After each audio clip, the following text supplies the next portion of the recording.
maintenant, vous avez tous un cahier de recettes comme ceci. Alors, le foie gras, c'est de ne pas trop le travailler avec les doigts. Parce qu'au plus on travaille, au plus on éclate ses cellules, comme le roi, il fallait se lever plus tôt pour arriver plus tôt. Voilà. Donc au plus on le travaille, au plus on va éclater les cellules et au plus il va perdre des graisses à la cuisson. So the important thing to remember is that not to work it too much with your fingers and so explode these cells that are delicate. And the more you work it, the more you will lose fat in cooking. Alors, pour le travailler, idéalement, il faut que le foie soit entre 15 et 18 degrés. Ideally, in order to work it, you want the foie to be around 15 to 18 degrees, ideally. Donc ici, je sépare le petit lobe du grand lobe. Just separating the big lobe and the large lobe. Je mets le côté pointu de mon côté. With the pointy end pointing towards him. Parce que le début des veines vient ici et se sépare vers le devant. So the start of the vein comes there and then separates in a fork towards the wider end. Alors donc plusieurs techniques comme ceci. La première, donc la classique, c'est de le faire avec un couteau, avec les doigts, avec le doigt de cuillère. There's several techniques. The classic is just to separate it with the fingers or with a point of a knife or the back of a spoon. Et alors une deuxième technique qui est possible, c'est de couper horizontalement le foie gras pour avoir en dessous d'un côté la veine du dessus et de l'autre côté An alternative technique is to cut it horizontally, so as you have the upper vein on one side and the lower vein on the other side. Donc voilà, ici on cherche la première veine qui est juste là. To get in the first vein. Et donc on sépare. Bon, le foie gras est encore un petit peu chaud.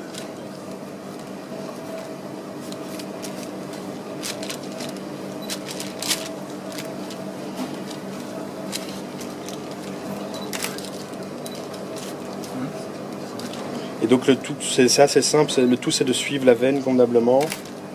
So the idea is just to carefully follow the vein.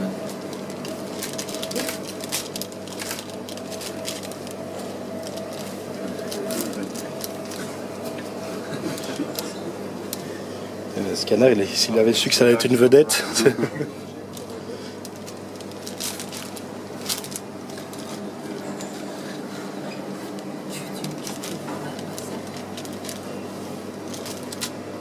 Il avait varices.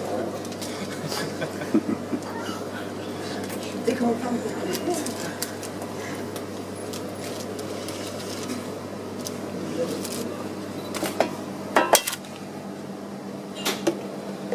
Donc là après on attrape la veine et quand c'est bien dégagé,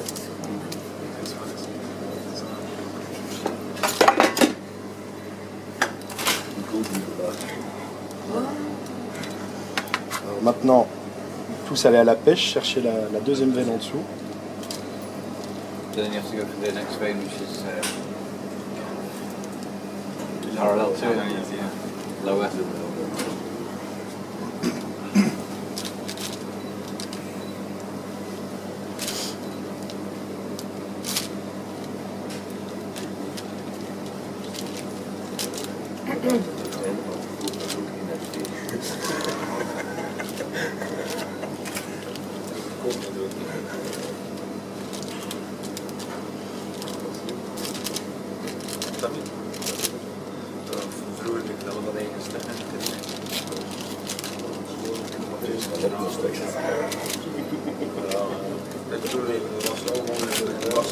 Ouais, on laisse les veines dedans parce que sinon le foie gras se compose totalement.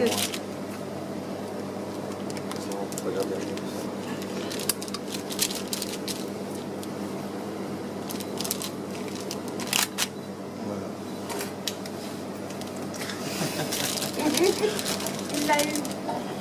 Et donc, on referme le foie. Et donc, on garde évidemment, on garde le beau côté qu'on mettra après dans une terrine. Always get the nice side. Yeah, nice. So that it's very touring.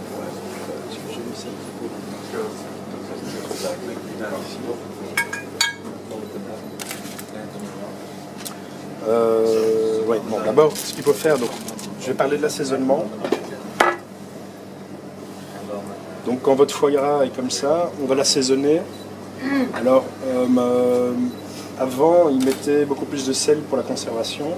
Maintenant, nous, on conseille de mettre entre 12 et 14 grammes de sel au kilo et entre 2 et 2,5 grammes de poivre au kilo.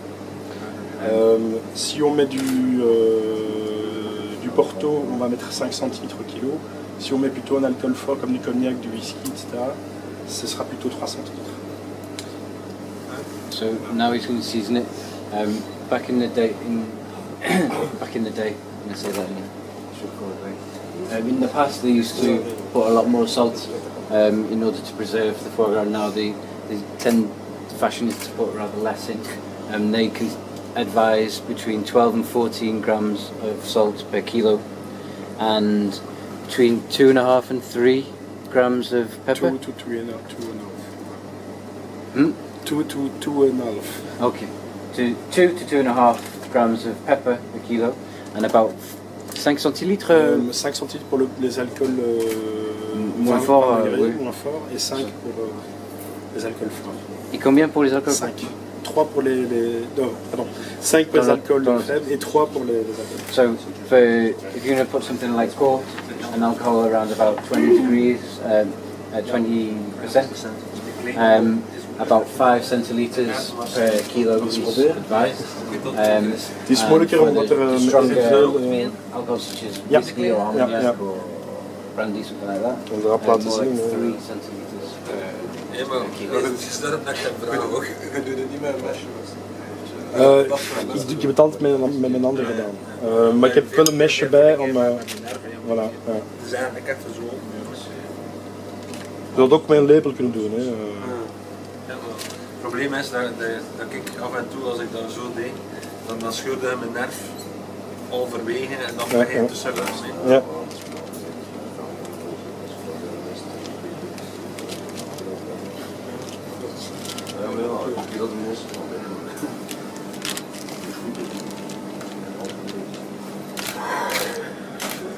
Die ganze Land.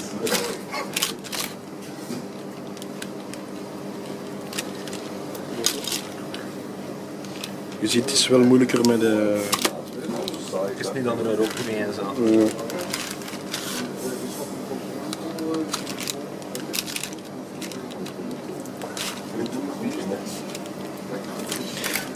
Maar het is ook mogelijk om het ontdader te kopen. Hè.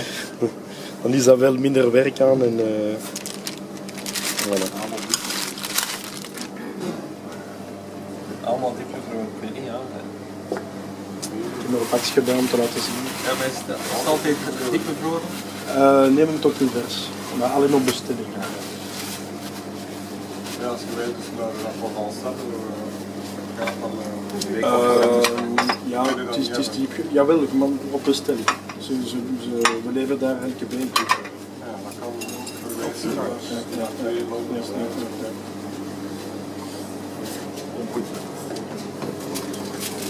Donc maintenant au niveau de l'assaisonnement,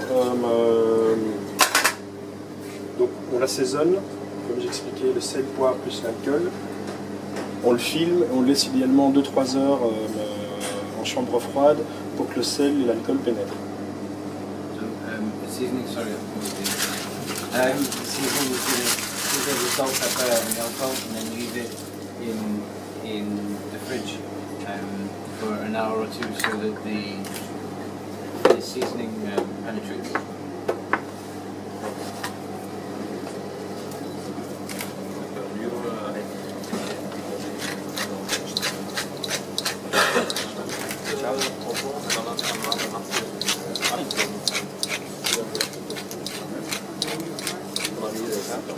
De nacht voor te rusten, de nacht voor te eten.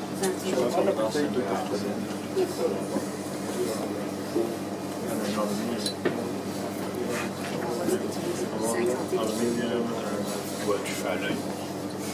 C'est comme Maïté.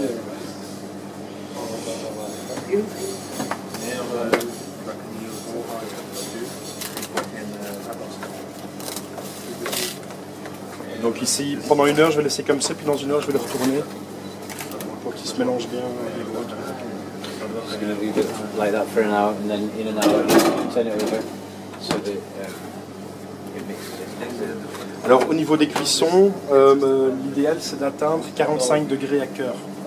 So for the cooking of it, the ideal is to attain 45 degrees inside the heart, in the middle of the.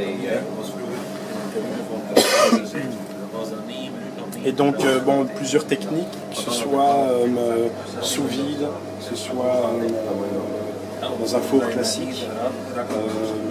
Pour atteindre ces 45 degrés, il faut mettre dans le runner, la salle qui est sous vide, on met le runner à 70 degrés. Le runner, to say it's the bain-marie. Okay.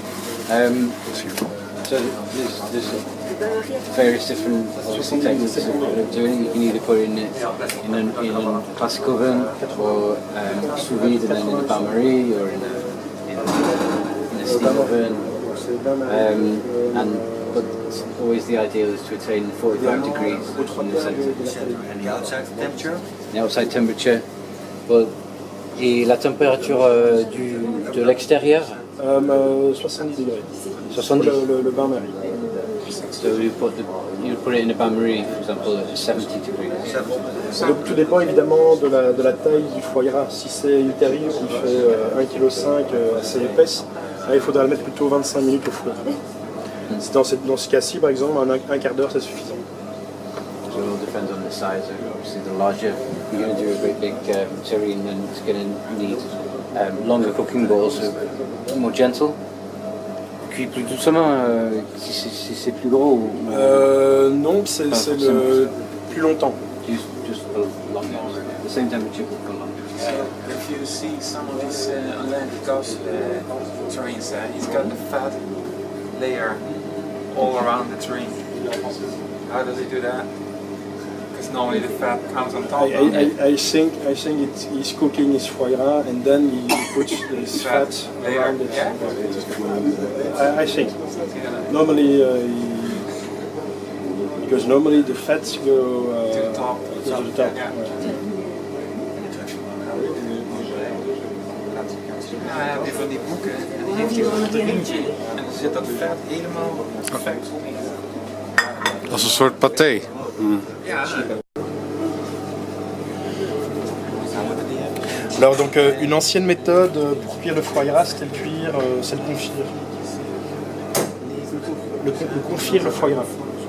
Donc dans la graisse d'oie ou de graisse de canard. So an old-fashioned method of cooking foie gras is to cook it in duck fat or goose fat. Aan 70 graden.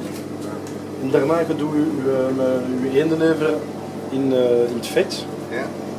En dan moet dat ongeveer aan 55 graden bakken. Donc comme je disais, j'amène la température à 70 degrés. So he brings up the temperature to 70 degrees. Et tu l'as mis comment alors? C'est juste nettoyé comme ça que tu as fait bloc dedans ou tu l'as mis dans un torchon? Je vais le montrer tout de suite. Donc je vais le déballer, je vais l'assaisonner. Donc sel, poivre. Alors ici, j'utilise la graisse que le prof qui fait les tours, dont je vous fais d'habitude. Donc on prend la graisse de canard, on met un peu d'ail, du laurier et du thym. So he's taken the duck fat that the foie gras school teacher uses, so it's already been seasoned, but it's got a little bit of bay leaf, thyme, and garlic.